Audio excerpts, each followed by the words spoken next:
Hi, it's all 1975 and welcome to my Elite Dangerous Escape and Evasion Guide Part 3. I apologise for the delay in releasing this video and making this video. I'm going to do a playlist of this Escape and Evasion Guide because there has been a massive gap. The massive gap was down to a lack of footage. I thought flying around IED space and doing the CGs like every single trade CG in a Type 9 would generate enough organic clips of me being ganked. But unfortunately I didn't get the footage I wanted. I had one clip from IED which unfortunately the file corrupted. It's a shame because it was a good clip of a Mamba attacking me. So I asked Scrub and Horizon to interdict me and attack me. Now I will run through what I do and what happens in detail, and this is what you do if you have a ship strong enough to take the attack. Now this is a key point. You should have a ship that's strong enough to survive in open if you're going to play in open. Now people always come at me and say, well, I run my shieldless cutter and I run this and I run that, and I'm like, okay, that good for you. But me personally, if I play in open, I want to be in a ship I can survive a gank in, and I want to be able to take a severe amount of punishment before I get taken out. Now here I'm just doing this as an example. This is me with a PvE encounter of Anaconda that I can slightly outrun, not very fast, but it interestingly shows why I don't advocate low waking, why I say high wake. Always pick a system and high wake to it, because you're not mass locked when you high wake. And you'll see, even when I create distance between me and this Anaconda, I'm still at a 22 times mass lock factor for a long time. And this clip goes on a while. Keep an eye on the top right corner. Every time I go to jump, it'll tell you the mass lock factor. And it is amazing how slow it would have been to try and jump back into Super Cruise because of the mass lock factor of an Anaconda. In that opening clip, Scrub, I believe, was in his Conda, and I would have had the same mass lock factor there. So that's why I always say high wake, because this mass lock factor will get you killed.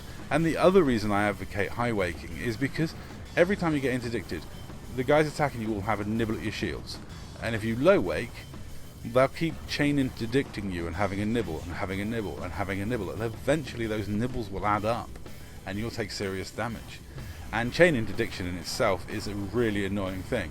You low wake up, they low wake after you, they interdict you immediately again. I've done it to someone when I was doing piracy. I interdicted him 8 times in his final approach to the spaceport, and you know, eventually he made a mistake and I managed to get the hatch breakers off and get the cargo that I wanted. And that is the thing. If you're going to be chained, every time you're interdicted, you're taking a risk of that interdiction failing before you get a chance. You want to submit and high wake. That is very, very key. You do not want to low wake, because chain interdiction and mass lock factor, it's just not worth it. And you don't want to take the chances, because you know, once in a blue moon an interdiction will fail on you before you get a chance, and the less interdictions you actually take, the better. So what I would do when I arrive at a system is I generally jump in at the start.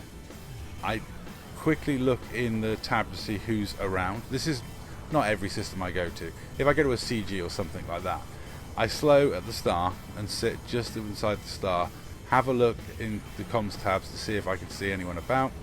If not, I make a break for the station.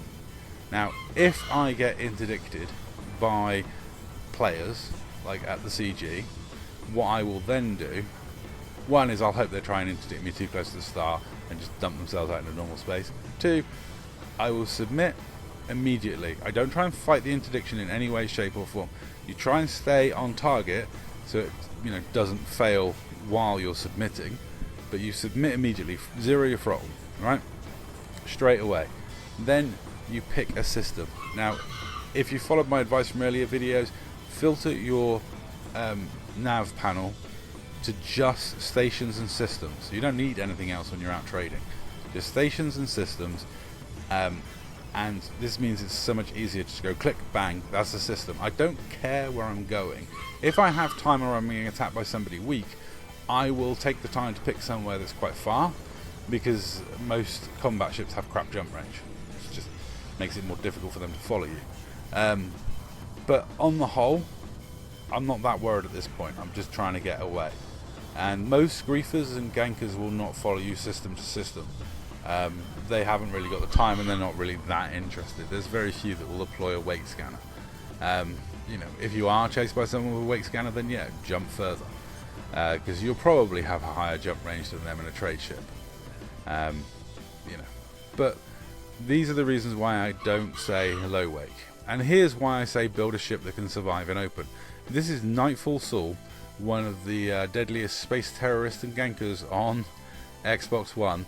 A very nice guy. He very kindly provided me clips of him killing shieldless ships. I said, if you get any shieldless kills, can you send them to me? I want them for my escape and evasion guide.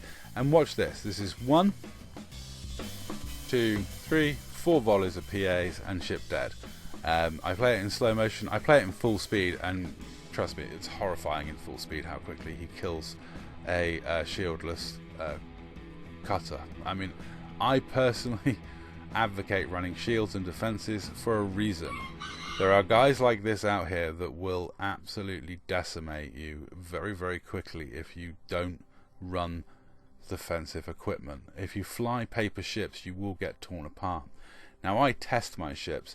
What I've got coming up is this in full speed, and Vaas shooting my Type 9 with PAs. It takes 7 volleys before the shields go down, and Vaas has got one of the highest DPS ships in PvP. If you want to test your ships, I recommend you do. Get a friend to attack you. Get multiple friends to attack you. Get people to fire volley after volley at you. If you have, like, you know, between 1,000 and 1,300 shields on a Type 9, you're probably going to be good. As long as you've got some armor underneath, some double brace drives, you're probably going to be good. You know, you've got to make sure that ship can survive in open. I mean, look at this in full speed. It's horrifying.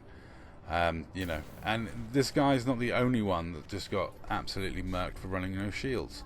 I personally am doing this to make people realize that if you're going to fly in open, you need to take precautions, you need to be safe. Now, this is my Type 9 being shot by Vaas, who's like the most damaging guy I could find on Xbox when I wanted to get this footage. And I'll be honest, I was surprised how many shots it took to take my shields down on my Type 9. And even after my shields are down, it's going to take a couple more volleys to take me out. You know, and Vaas, like I say, is one of the most damaging guys you can possibly find. I want people to learn to escape and evade, because I don't want traders to have to think they have to resort to combat logging to survive in open. I think combat logging is abhorrent and I hate it, but there are a lot of people who will resort to combat logging because they think it's the only way to survive.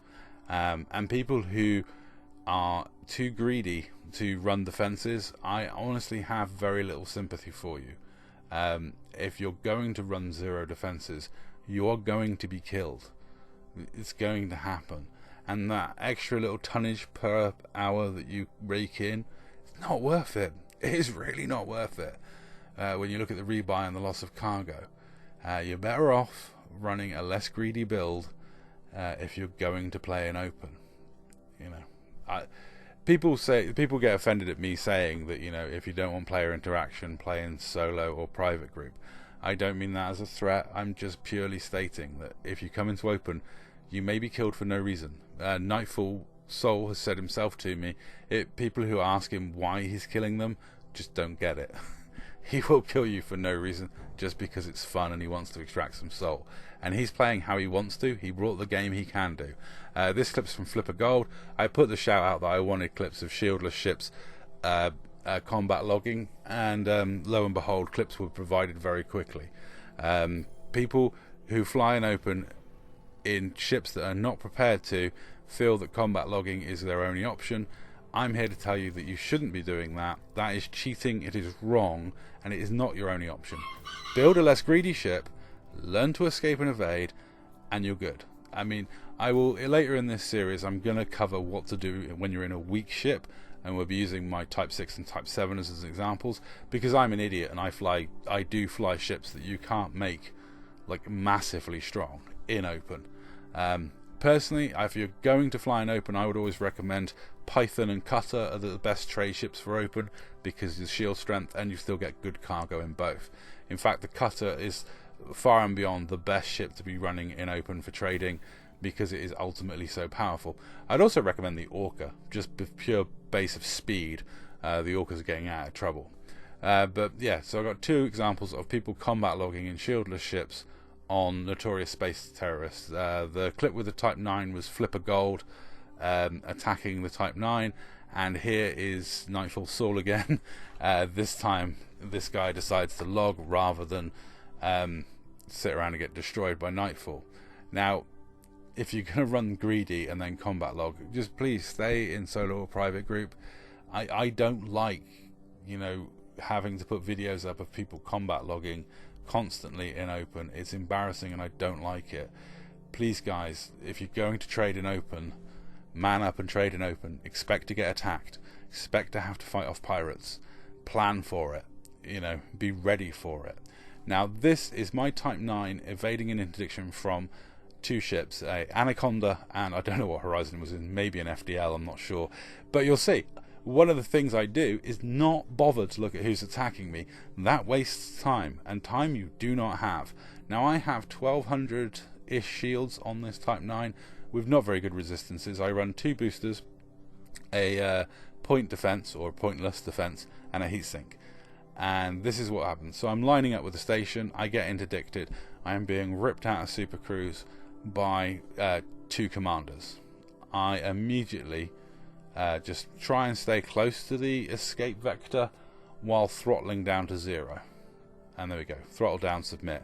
You don't have to worry too much about the escape vector. You just kind of, as long as it doesn't fail the interdiction, you're fine. And, you know, it doesn't tick very quickly. So, you know, you see here I'm angling slightly towards it just to give it time. And once the interdiction's submitted, I don't waste time looking at who's attacking me, wasting time. The only interest I have is getting into my nav panel and picking a location to jump to. If you're going somewhere particularly dangerous, you may want to pre-select an escape route beforehand. But as you can see, map is filtered for stations and systems only. No clutter, no mess, and no list of 200 fleet carriers. Keep it simple. Filter your nav list. Keeps it simple. Now, as soon as I've picked my thing, I'm dropping a heatsink, and I'm just looking to wake. That's it. Here I didn't quite get my wake off as quick as I could have done. You don't need to worry about turning towards your destination before starting the jump. Just jump as soon as you physically can do. Your ship is going to have to last 10 seconds against these guys. That's pretty much it. 10 to 15 seconds and you're all golden. Now you'll see in the bottom corner I've gone 4 pips to shields, 2 pips to engines. That's it. I'm not outrunning anyone. I'm in a Type 9. So I'm just looking to max out that shield strength and give me that time I need to escape. Now the guys attacking me are hugely damaging DPS guys. So, you know, this is a close run thing. This is why I say double brace those drives. You know, why are you worried about speed or anything like that in a Type 9? And there you go. I can evade and escape even damaging guys like this in like massively powerful combat ships. Anyway, that's all. Thank you very much for watching. Please don't feel like you have to log.